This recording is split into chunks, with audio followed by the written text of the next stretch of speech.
Hello, everyone. The one called fate knocks at your door. We're back with another grand episode, or probably subpar if we're being completely honest, episode of Tabletop Recap. I'm your host, Hunt, and then we have the most powerful being that ever existed, Big Boy Chungus. And also the newbie, cool as a doobie, G. Hello.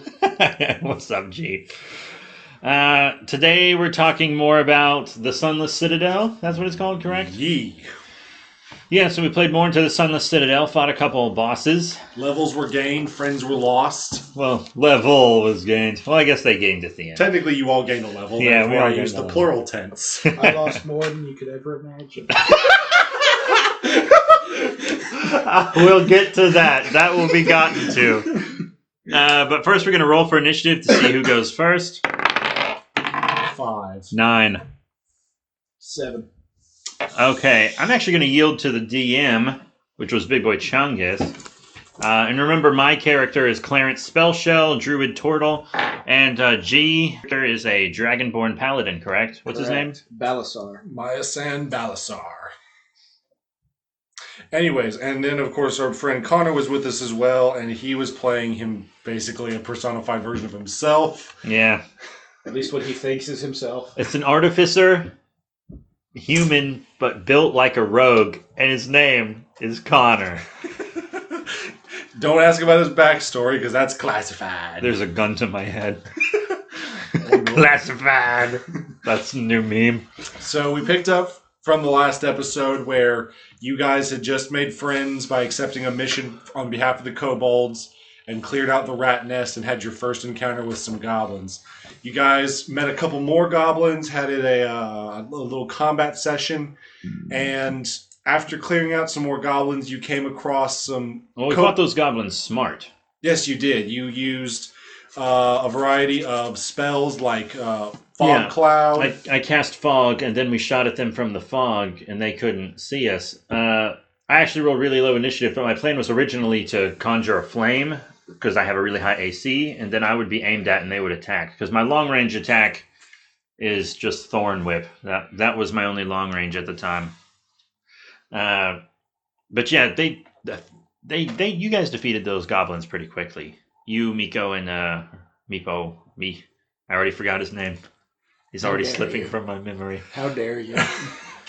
So yeah, you guys fought those goblins really smart, and then you uncovered a prison area where you found 3 kobold prisoners and a little gnome named Urky Timbers, who he had been there for a while and had been sustaining himself based on his priest-like powers from Paylor. The cleric. And he basically told you about, he gave you some new information about the missing family members that you guys have been searching for. He told you a little bit more about how the goblins were operating and what was beyond the goblin territory with the dark, I forget exactly what it's called, but it's basically the dark garden, essentially. And then Connor made your job 1,000 times harder. Right. So he told you about... Well, the other thing was he told you about Belok, who was a sorcerer who came by a long time ago and made his home in the bowels of the Citadel. And then there's also twig blights that are coming from Balek's chamber that could explain some of the stuff that's been happening in Oakhurst Village. You mean lycanthropickles? Yeah. I didn't know that's what lycanthropickles were. That's their stat block, but they can give you lycanthropy, but you turn into a pickle. That's funny. But yeah, so while you and G's character were talking to Urky Timbers, this little gnome priest, Connor decides to try and persuade these kobold prisoners to join you guys. Now the thing is that these kobolds, they weren't supposed to join you guys. They were just like prisoners. It's like, who are you? Don't hurt us. Blah, blah, blah. And if you happen to be there with Meepo and he tells them that you're here to help find the Calcrix, their dragon, then they're just like, yeah, happy, let's go back home. But no, Connor rolls a nat 20 on persuading these guys, and now we have like a small army of 4 kobolds that includes Meepo, a new priest, an artificer, a paladin, and a druid. That's a party of 8. And I have to manage more than half of them. So that was real fun. When that happened, I was like, oh no. Needless to say, I had to come up with some creative ways to off some NPCs real quick. And I think I did a pretty good job. Yeah, I would have So you only made ended up offing one. I would have made the DC to convince them like really high, but it wouldn't have mattered because he rolled a nat 20. Yeah, nat 20. That'll do it every time. That'll either make or break a run through. So yeah, now you've got all these kobolds, and you guys have uncovered some other stuff. You found the food pantry that the goblins use to hold all their stores. With elf pudding, which we had some not so family friendly jokes about, like that you would not believe how we homebrewed how elf pudding is made. You homebrewed. I had no part in that. But it's canon now, right? Sure. Whoa! What you wanted Illegal. to do with the elf pudding. The DM said it, therefore it is law. Well, that was all out of character. My character would never do that. You guys actually didn't fight any goblins up after that point because after you came through the storeroom, you came across a long building or a long hallway, which you and Erky actually discovered that on the opposite end, behind a much larger door, there was a clatter that sounded like a large group of people were talking, acting, and just going about their daily business. And you guys just said, "Hey, there's a lot of goblins over there. Probably shouldn't go in just yet." And so you guys, Glenn or G specifically, was like, "Hey, let me use the kobolds to go search some of the surrounding rooms," and so that's what you did. They did perception checks for you. Connor did one in a room, and he got a crit fail on it. And so I basically had to punish him for it, and I came up with the idea that it is so dark in here and so brooding that you are now frightened. You cannot enter the room because you're too terrified, and any rolls you try to make in the room are going to instantly fail. A room too edgy for the edgelord. Yeah. But we still didn't go in the room. Do you guys want me to tell you what was in that room? Well, we might still go to Yeah, it. we might still go to it later. So. Okay. But he did stealth check before going into the room. So Stealth check before everything. Bless his heart. But so here's the thing: there are 4 kobolds total. 3 that were the prisoners, 1 that was Meepo. And they had to answer to you for some reason. Yeah, because we got there and then I'm sitting there having to establish terms so that the gnome and the kobolds don't murder each other. And then Connor jumps in, and one more term. I'm like, no more terms. And then at the very end, he just managed to horn in there, like, you guys follow him like a sergeant. Yeah, so pointing at my character. So he just imposed. So he not only gets this army that no one wants, but then he hands it dumps it on me as my responsibility. And then you were like, I don't want this army, and he was like, it's a good thing, you get to control them. And then I was like, well, then why don't you want it if it's so good? I don't want to control them.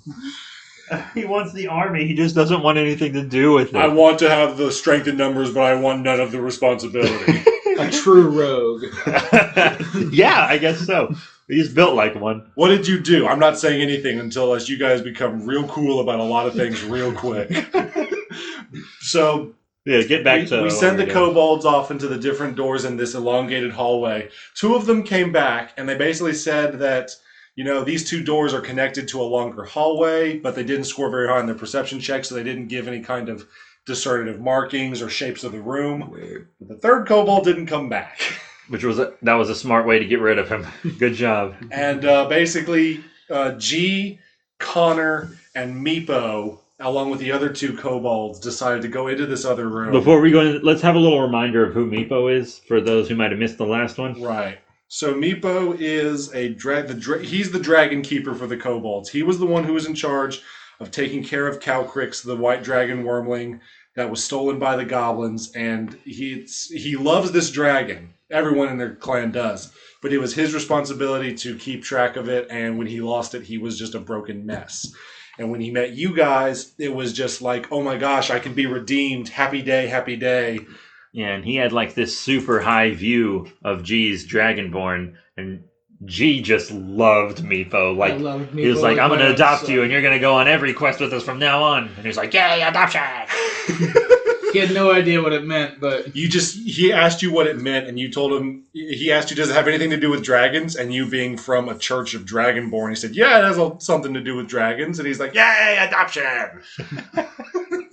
So we go in there, and it's this room that the dragon or the kobold went to but didn't come out of is a trophy room. There's heads mounted on the walls of both kobolds and other smaller animals. There are disembodied limbs from where the first kobold went in but did not come out. And there's an upturned table, and you guys can just hear crunching and gnawing from the other side. And lo and behold, someone makes some noise, and the white dragon wormling Calcrix picks its head up from over the table. Exactly who we were looking for. Which, Meepo's happy because we found Calcrix. You guys are like, hey, look who it is. And the dragon begins to snarl and says in a very menacing tone, Meepo. So it's just Meepo, Connor, and G. I'm still down the hall at the other door, and I was listening to see if we could get any scraps of information, and then I had my translator with me. It was the cleric. So we're not here. Just so you know, we are not here. It's 3 kobolds, the paladin, and the artificer. Which, right away, that should be kind of in favor of the adventurers because 5v1. And G's character actually, so first things first, Calcrix does not like the kobolds. The kobolds kept it in a cage and would feed it rats as often as they were able to. Yeah, she didn't get a good deal. And it's not like she was mistreated. The kobolds did everything they could. They put her in a cage and fed her rats. It's not like she was mistreated. Well, for the record, she's a dragon. She could have gotten out of that cage anytime she wanted. She just didn't have anywhere else to go, really. So then the goblins kidnap her, and they put her in this trophy room. And this trophy room has treasure, which all dragons love. She got food that was more than just rats, and she got this much larger room all to herself. Didn't have a cage. So she was already getting a better deal in life just by being with the goblins. And so she saw Meepo, her handler, which she just associates with all the other kobolds, and she was ready to bite his head off. Man, the other 2 kobolds are cowering outside. They don't want anything to do with this. Yeah, they would get to that point. And G's character was telling her what was going on, and this white dragon wormling is an angsty teenager, and she just starts telling G off. She says, I don't need no assistance from a metallic dragon whelp like yourself. She starts cussing him out because G did some fantastic role play here. He did. He rolled very high on persuasion and stuff. You did a great job, my dude. And you were very close to convincing Calcrix to come willingly back with the kobolds. At the very least, just to leave the Citadel at some point, because she doesn't want to go back. But then something happened on that one roll. No, I remember what it was. Yeah, it was she had a condition that he did not want to meet. The condition. Yeah, she told you that she would come with you, but on one condition. And what she proceeded to do before telling you what it was kill Meepo. She bit his arm off. No, she was going to kill Meepo. Yeah, that was the condition, but she bit his arm off. Yeah, she bit his arm off, and Meepo is bleeding now, and he's looking up over at G's character. He's like, help me! And all of a sudden, G proceeds to try and say, are you sure there's no other way to do this? And Calcrix is like, no, this is the only way.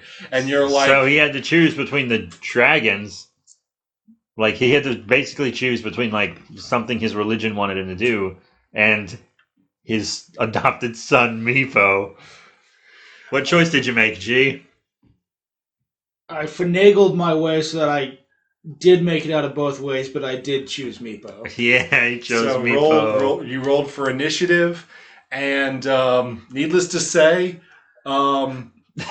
Tell him what happened during the fight. So the first, I didn't make you do anything. So I blame you. Connor tried to situate himself up to attack, but I think he whiffed with a crossbow. He did. And then it was Meepo's turn, and he went for a one-handed attack on Calcrix, because he even said, don't kill her, just knock her unconscious. So he hits her with the blunt side of his knife, misses, and ends his turn there. And then G goes in for I'm going to use my paladin smite, and I'm going to punch this dragon, or I'm going to hit this dragon in the next Saturday. And you crit fail. I used Wrathful Smite and I crit failed. And so you rolled max damage. You whiffed on Calcrix. I even said you set up like this big old baseball swing. You missed the dragon, stagger, do a 180 mid-swing, and you decapitate Meepo.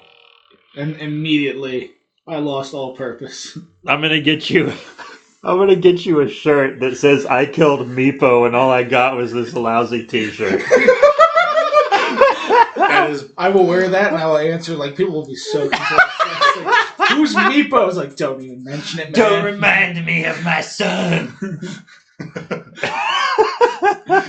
so at that point, now dragon wormlings aren't a huge threat. The biggest threat that they possess is their breath weapon, because their bite attack is standard and all their movement is like any other medium creature. But that breath weapon one-shotted both you and Connor when you failed your saving throw. I was only like one, because I went into negative health, but it was only by like 1. So it was only like more than my health pool by 2. So like if it had just been a little bit less, I'd have been fine. But at this point, you two are down. Calcrix is roaring in triumph, and Connor's body is now thrown the door out of the room open, so the roar can be heard. You and Hunt and Erky Timbers, the cleric, can now see this wave of frost coming through the door. So you go investigate to help.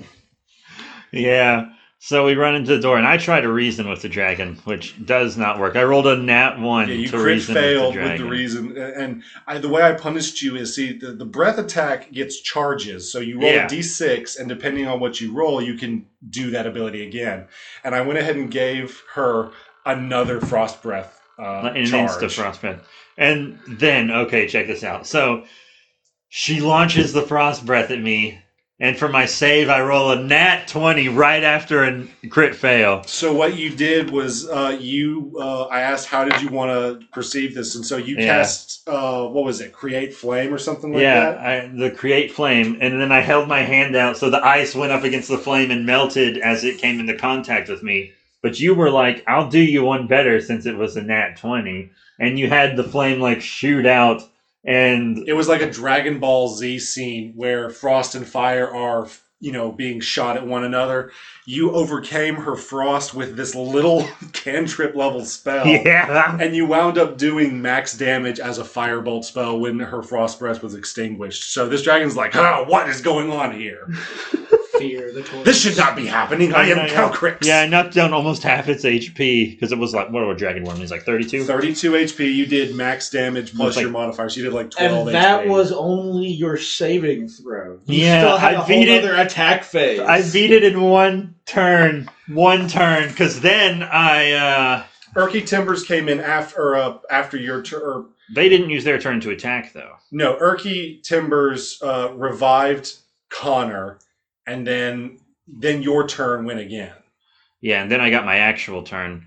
And who baby? I did some stuff. I used the potion of fire breathing we got. Mm-hmm. That ended up doing a lot of damage that I didn't expect. Yeah. Which I'm a little pissed off about because I'm a dragonborn with a natural fire breath And it was ability, stronger and than it was yours. much, much stronger than Yeah, what I had. I did rib you a little bit because I was like, maybe you said you didn't need this when you got it and you gave it to me, but I didn't read because like the way mine works, like I get, I think it's a D8. Yeah. And then I only get that one D8. You get like 3 D6s. Yeah, it was like 3 or 4. I think it was 4 D6s. 4 D6s. And I did that, and then I did my regular scimitar attack, which Connor buffed for me. He gave me some enhancements on that. And then you were just like, so are you going to knock it out or kill it? And I was like, I'm going to knock it out. So I slammed the butt of my scimitar onto its head, and the head crashed through the table and bounced up off the stone. Yeah, you knocked that thing out cold. She was out. And we carried her back, became heroes of the kobolds. Got a couple of scrolls and a key to a sealed off area that you guys had come across early on. Yeah, we did go there. We mourned the loss of our dear departed comrades, but we pushed on. And then the next part of this Well, campaign... before that, Connor was trying to get more NPCs because he was trying to buy mercenaries off the queen. He rolled to talk to her, and he was like, how many of your soldiers can you spare? I want an army, but G's going to take care of it for me. And he rolled crap charisma, and she basically said, look, we don't like the goblins any more than you do. In fact, we probably hate them more. But any problems you started with them do not instantly become our problems. And then he was like, let's hire mercenaries. And I think because you told me, because we only had a few gold pieces, a lot of silver pieces. I had enough gold piece. I had almost enough gold pieces for an elite soldier. And like, because you had elite soldiers were what, 100? Yeah, Yeah, and all, I had 88 at the time. All elite soldiers are is that they got the same stats as regular kobolds, except they got a little bit more AC and HP compared to a regular one. But they're kobolds, and they're a tight-knit community, so they're not just going to sell their people into, fighting for other people. And then he looks at us. So it was like 100 gold for an elite troop, and then it was like 50 for a regular kobold. Yeah. And so he doesn't have enough, and then he looks at us and says, hey, anyone want to pitch in for this? And After we didn't- we just complained about having too many PC. We didn't go for it simply to NPCs. spare Big Boy Chungus from having to play them, because we already had an NPC following us, and we already had the heartbreak of Meepo, so I found a good in-character reason to not want it. I was like, oh, my peaceful druid doesn't want to bring any more people into this fight, which made sense. My excuse is I was just still getting over Meepo's death. Plus, you still had Erky Timbers, who was, Who's great. I like him. Yeah, he's actually really useful as a cleric. So after that, we decided to backtrack as a party to the sealed off area. You used the key to disengage the magic lock. You passed through a room that had a magical orb floating in the southern wall. We spent too much time on that orb. Yeah, you guys like, should we or shouldn't we? And you guys just said, forget it. Let's not mess with it and go on. Yeah, and I was trying to move it along. I was like, guys, let's just forget the orb, and then I just walked through the door. Because I know I burst through doors a lot, but if I didn't, we'd be in every room for 20 minutes. Yeah, which you should check rooms for traps and stuff, but don't do 10 checks. Well, I did perception, insight, and religion. That's all I did. My Connor did arcana, insight, history, religion. Yeah, I think if all 4 of the orbs would have been lit up instead of 3 shattered and 1 lit up, it would have been less intriguing. I think we would have just assumed they were lighting the room or something. Yeah. I think what I'll do from now on is I will have everyone make a perception check and then one other check of their choice. Because right now, in this game, there were almost each of you guys, not all but some, who were doing like 10 checks per room. And I'm trying to juggle back and forth. I'm trying to... G and I are looking at each other like, who could that have been? There were 2 times that I counted, probably more than that, where I accidentally gave away some secret information. At least 3. I can think of 3 off the top of my head. Yeah, they weren't like game breaking or story breaking, but they were information that you guys were supposed to investigate, like the name of someone. Well, because you told us... You also give away traps a lot. You told us the gnome, because we didn't know it was a gnome at the time. Well, that pit wasn't a trap. The demon. You told us the name of the demon. You gave away the arrow trap. I just was like, well, I said my character's going through, so I'll go through. How did I give away the arrow trap? Every time we walk into a room that there's going to be a trap in, you say, okay, and do you just walk in? Every time it's a trap room, you say that. Okay. So I need to remember not to do that. And then when we came to the dragon statue, you said dragon door. Well, that dragon statue wasn't a door. I misspoke. But it did open a door. I knew it would. But yeah, we're kind of getting ahead of ourselves, actually. So anyways, you skip through the floating orb room. There's a hallway with an arrow trap that Hunt triggered. That did nothing. Connor was mad at me for triggering it. Like he did was 5 damage to you. It was like 5 damage, and it wasn't even to you, dude. That's like nothing. I was a level ahead of you guys because I got a level when I beat the dragon solo. Oh yeah, that's right. I forgot to say. Well, Hunt and which I mean, to be fair, that was very much warranted. Yeah. In fact, I didn't even ask for it. You and Connor were both like, give him a level for that. And he was like, you know what? I will. And Connor wanted to know if he got the XP for it. That dragon getting the XP for sneaking? That was funny when you said that. That dragonling was at full health when you came to rescue G and Connor. So heck yeah, I'll give you a level for that. But anyways, they come across this room with a red and white marble dragon statue, and it has a riddle. And I tried to set it up like, ooh, mysterious. We didn't even let you finish. G and I were immediately like, it's stars. The answer is stars. And then I revealed that there's an episode of Jimmy Neutron where it's that seems so out of left field, but this riddle was so similar. And that's how I knew it, because I watched an episode of Jimmy Neutron when I was a kid. It's like, we appear at night and then we leave by day. What are we? It's like, it's stars. What do you think, I'm a preschooler? I'm like Nemesis from Resident Evil 3. Stars! When we just blurted it out, you made this face like, okay, I guess they got it. Which opens up a secret door to a hallway with these elven statues. And I probably did mess it up. But there was an encounter here where you guys were supposed to fight a Quasit, which is this low-level demon that got stuck in here hundreds of years ago in this tomb.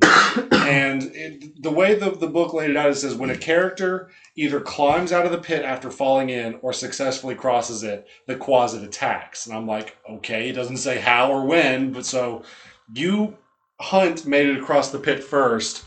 And I'm like, okay, Quasit time. So this Quasit, whose name was Jot, by the way, but you wouldn't know because you killed him real fucking. We knew because you accidentally revealed it, but that was a fine accidental reveal because it didn't matter. Yeah. Yeah, we also destroyed that guy. They did help, didn't they? I threw a javelin at him. Yeah, I feel like I got the final blow on did. everything but the first goblins this time. And Jot the Quasit rolled really low on initiative. He went last. He did go and last. After Hunt, G, and Connor were all throwing stuff at, he was like, no, I don't want to go back to hell. Yeah, because I remember the way I beat him was I stabbed him in the gut, and then I took the scimitar all the way down to the ground so he was split and had longer legs and no lower torso. Yeah, but see, when you kill a demon on the material plane, they don't exactly have like guts and entrails. It's more like an avatar that's being controlled from hell. So when you killed him, what? Okay, so I just thought of something. You finish your thing first. So when you killed him, there was some blood, of course, but it wasn't like, just a gore bag falling open. He kind of disintegrated like Thanos snapping his fingers and then said, no, I don't want to go back.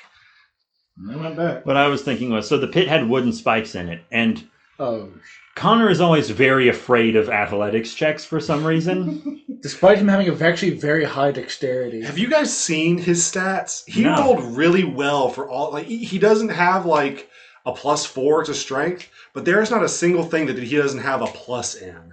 Well, you wouldn't that's know most because he plays like he hides behind us during combat, and he makes us go first before everything. I guess he's just being safe, but it's a little too safe. I think because the first session he died almost like twice. So I think he's a little gun shy. Yeah, actually, this is He's traumatized. Connor has died twice now. He died once with a crit fail. He didn't die. He got knocked unconscious and was dying. I'm sorry. I should have clarified. We should have let him. I'm just joking. But I think honestly he's just a little gun shy. Could be. But yeah, he's had to make death saving rolls twice in this game so far. I've only had to do it once. So I don't lose HP, so I don't have to do it at all. And just to add insult to injury of how cautious Connor was being about this pit, Hunt's character used a vine whip to swing across. G's character is just naturally a buff boy, so he's like, "Whoa!" And the cleric did a somersault over. He rolled great. I made an athletics check for Erky Timbers. He rolled like 18. That's without the modifiers and stuff. Yeah, that was without the modifiers. So he not only cleared the jump, he did acrobatics to show off. This is a gnome, so it's like. So I kind of those little stubby legs. Yeah. I kind of shamed Connor's character into make the jump. It's not that hard. It's 10 feet. So he ties a rope to himself, then throws the rope across the pit, and then, he's like, "Hold on to me," and okay. At first, he wanted to just use fire and burn the spikes at the bottom and just crawl across. And then Big Boy Chungus was like, "It's still a 10-foot drop, bud. It's still dangerous. You will take fall damage." This is what I wanted to say. So I was gonna be like, "What if I was just a jerk?" And when he got rid of the spikes, I cast spike growth in the pit. Yeah, he has a spell that literally grows caltrops on steroids from the ground. He's cast spike growth in the pit. I mean, and it's camo. You can't see him either. Yeah, he would have had to make a perception check and gone, "Wait a minute, this doesn't look like normal grass." Hey there, what's this? Yeah. I would have totally allowed that, and Connor and you would have had to deal with the consequences. He would have been so mad. But then he made a perfectly good athletics check and just jumped across. He was like, "Give me my rope back." Because his athletics isn't that high, but his dexterity, which means his acrobatics, is actually really good. Yeah, and you always let us roll on whichever one we choose. So. Yeah, I do the same thing. Yeah, you either can be brutally strong, or your reflexes and precision can just be on point. So it's whatever. Then the last room in this little run before we called it an evening was the head priest's room, and this was basically a tomb where the archpriest for this dragon cult that you guys have been uncovering over the course of this campaign was being housed. And you come in, there's 4 torches in the room, one of which is glowing green in the corner, and there's this massive sarcophagus. It's 9 feet long, 5 feet wide, and it just has these 6 iron bars on it that are just keeping it closed. Yeah, and somebody wanted to do 5 checks on a torch, and we were like, leave it alone. It's a torch. Help us strength check and get the stuff off this sarcophagus. We knew it was going to be a big boss, but we also wanted that And loot. then he was saying, like, don't get too close so that way you don't get in the range of my shots. I'm Yeah, like, he my wanted- guy, we've got to tear the bars off this thing. I want to help with the strength check, but also ready in action for my crossbow. So, like, you're using one hand to pull, but you're also holding your crossbow back. What do you can't do that. And bust a let cap in me say, someone. I love Connor, and I I do love too. DMing. I love and Connor. We're not I love making playing this with a all you ragging guys. hour on Connor, but Everything we're saying on the podcast, we have absolutely said to his face. yes. I guarantee it. So yeah, you basically the way that this part of the encounter was written in the book was that this is kind of like a combined strength or dexterity effort. So you guys got to like all roll strength checks, and whoever rolled the highest one would go towards ripping the bars off, and then you all got to collectively add your strength modifiers to lift this half-ton granite sarcophagus lid. He rolled a nat 20 during that, which I really did. helped That us. made- That really. Even Erky Timber's got a nat 20 in there, and he uses angry gnome strength and pulled a bar off by himself. And then tell us the about the boss. So you open up the sarcophagus, and you see a 7-foot-tall, green-skinned, pointy-eared humanoid open his eyes. And you had a great mini for that too. Yeah, he. So this guy is a dragon priest who was sealed away who knows how long ago, and he was in fact the head priest of the dragon cult. However, he's been in that sarcophagus for so long that he did not remember his name, but he could still speak in Draconic and Elvish, which he did speak in both over the course of this conflict. But he wasn't just any average priest. He had tampered with troll magic before he was sealed away in this coffin, so he had troll-like qualities. He It was had so cool. regenerative skin. Which he didn't get to use. No. Yeah, no, to be fair, the level Big Boy Chungus is literally getting up to leave. No. I'm looking for that mini that I was using. the level you the got Destroyer? Yeah. The as a devourer. Oh, Devourer. Oh, Devourer. Yeah. The level you got from that really helped in the battle. For the level you got from the dragon. Yeah, because really without that helped. level, I wouldn't have had my flaming sword.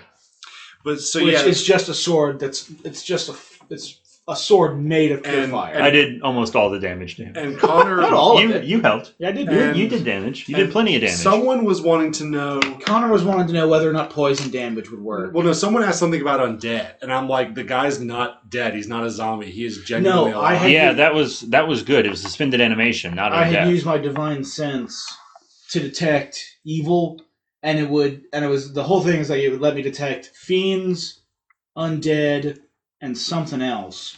But you said you could sense evil, but you didn't detect any of those. Yeah, basically the way I describe it is that you look at the coffin and you see the menacing kanji from JoJo's Bizarre Adventure floating Yeah, no, around immediately I thought Dio when he said, like, there's a coffin there with bars on it. And all I thought was just Dio. it. Kanoneyada! So you Where's get- my body, Jojo? so I'll burn your dog again. Oh no! well, you already killed your son. So Yo! Nico's no sad. longer there. You're single-handedly responsible for his death. I was single-handedly responsible for a lot of people's deaths. Most of them I am on a got it. crusade. Not as much as after all. Fate, but I am on a crusade Yeah, after all. Fate was this close. I've got half an inch between my fingers of Fate becoming a murderer. What did you save? You didn't save a darn thing. I love Ultraman movies.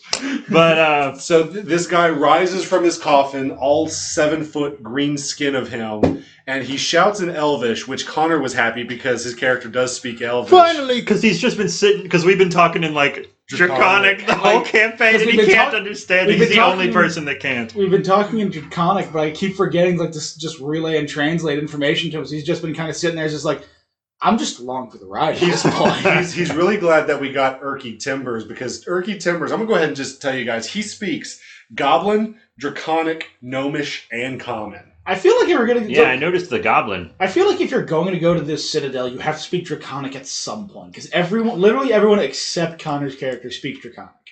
I think I chose Draconic as my optional language. I was like, I'm a reptile. I should know Draconic. So I know yeah, Draconic, this elvish, half-elf, half-troll dragon priest is rising from the grave, basically yelling curses at you guys, not cursing you, but he's saying, now your doom is nigh, blah, blah, blah, bad guy. I said, cease your heresy. So, yeah, you guys wound up kicking his butt. Hunt got first attack with his new flaming sword spell. Yeah, so I had my scimitar in one hand and my flaming scimitar in the other hand, which does a ton of damage, but it takes a spell slot, so I'm just saving it for like bosses and stuff. Yeah, and Connor kept asking, does this guy have any weaknesses, any resistances? And I'm not going to tell you. Yeah, you can't give him that stuff. But you did actually a really good job. By using the flame sword, you did attack and make contact, and you slashed his arm. And what I did to kind of flavor, giving you guys a little bit of information about a certain weakness. That was very good of you. That was very smart. That he saw the wound and he started freaking out a little bit, because he started saying, like, in Draconic, why isn't this working? Why am I not healing? And because trolls have a natural healing ability, but it's negated with both fire and acid. And then all three of us were like, we have those things. Like, I have Searing Smite. I'll just make you burst into flames. So yeah, you smacked him with your great sword with holy fire, which was awesome, by the way. Connor got a couple of enchanted bolts in there with his crossbow. I thought he missed everything. Oh, did he? Did. Yeah, he didn't hit. 10. I don't think he hit anyone except those goblins at the beginning the whole time. And then Erky Timbers started throwing some shade. He says, you call yourself a true priest? Watch as I perform miracles of Paylor. And he gives you guys like this cool blessing, which gives you like advantage on all of your attacks and +4. Which was awesome. Yeah, it gives you extra D4 to your attack rolls and damage and saving throws. That really helped. Can you believe that's a level 1 spell? Yeah, thanks to that, I didn't miss anything. Yeah, and that guy had a high AC. Yeah, he had 18 AC, 30 HP. He wasn't a full troll, so he was a lot less difficult than I'm going to tell you right now, you guys would not survive a real troll fight. Yeah, we know.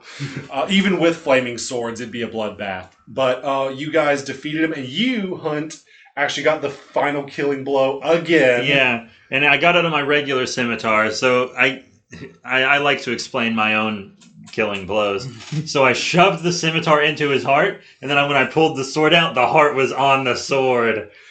And this troll dragon priest half elf is, which sounds so cool. He's in disbelief, and he clasps the hole where his heart used to be. He says, "No, why have the elder dragons forsaken me?" And then he like falls flat on his face.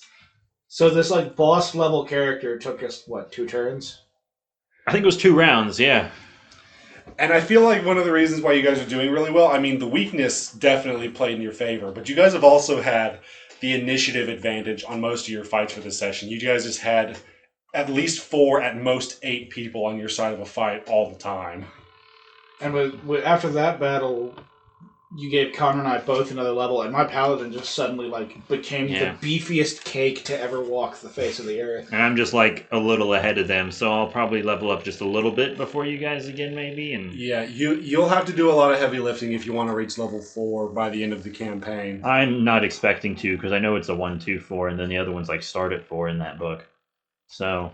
But yeah, so we stopped it there for an evening because we just got tired and wanted to call it. But plus, we're gonna play all day tomorrow with our other group, so I don't want to do weeks like this all the time. Where it's I totally get it. I mean, we got so many other games we haven't even played for the podcast yet. Yeah, we need to start getting back into the regular board games that we usually play since the quarantine is slacking off a little bit. They're less stressful and you get less invested. But I think next time we will finish up the Sunless Citadel, because you guys just have the rest of the Goblin section of the Citadel to do, and then you've got the Dark below. That's all I'm concerned with is really the below. Yeah, goblins are just kind of In the way at this goblins. point. Yeah, you guys are gonna like the third part of this encounter. It's gonna be fun. I'm better. I was terrified we'd beaten the end boss with that. Oh, no, because we still haven't even found the 2 other people Yeah. we need to I find. thought that was just a side quest. You guys keep forgetting about No, that's- Belok or that's- Belok. Yeah, that's the main quest. Yeah, because Erky Timbers, remember, told you guys that Belok was a sorcerer who came here a long time ago and made his home in the guts of the Citadel. Yeah, and instead he took the 2 humans, which are who we need. We already have the proof for the ranger, now we just Now- need the proof for the quote-unquote kids. The misunderstanding I had is I thought he said that the goblins took the kids. They did, The but then... goblins captured them, and then Belok came up to them and says, "Where are the 2 humans you captured? I want them." Or the 3 humans you captured, I want them. That's my fault. I missed that part. Yeah, it's all good. Yeah, we already know what happened to the ranger. He was fed to rats. We know you spend most of your time picking your nose, so... Just poking your brain a little bit. You know I'm not afraid to throw things at you. I know, because Stop. you threw a metal fork at me earlier. You threw a knife at Connor today. Let's not start a PvP session. I have thrown Roll initiative. I have thrown full water bottles at Hunt before. But yeah, you guys think that's good for today? Yeah, I think, well, that's where we left off. You guys defeated the elf troll dragon priest, and we called it a day after that. Divvied up the loot, levels were had. Everyone is now at level 3, so I think we are all set for the next session. That sounds great. So thank you all very much for listening. Be sure to check out our social media at B3 Productions on Twitter. And there's also a B3 Podcasts Facebook page. You can check out our merch on eBay. And there are other podcasts and stuff as well. Links for all kinds of great stuff, including places you can donate, are in the description for this podcast. Be sure to check it out. Also, we're going to try to do a Settlers of Catan episode soon. Maybe some other games like Smash Up, Risk. What's that? Whatever that Fallout game is. We'll see about that one. That one was... That one takes about just as much investment as D&D. It's fun, though. It is. It takes a whole night to play, but it's fun. So that's it. Thank you all once again for your support, and we'll see you next time when fate knocks at your door.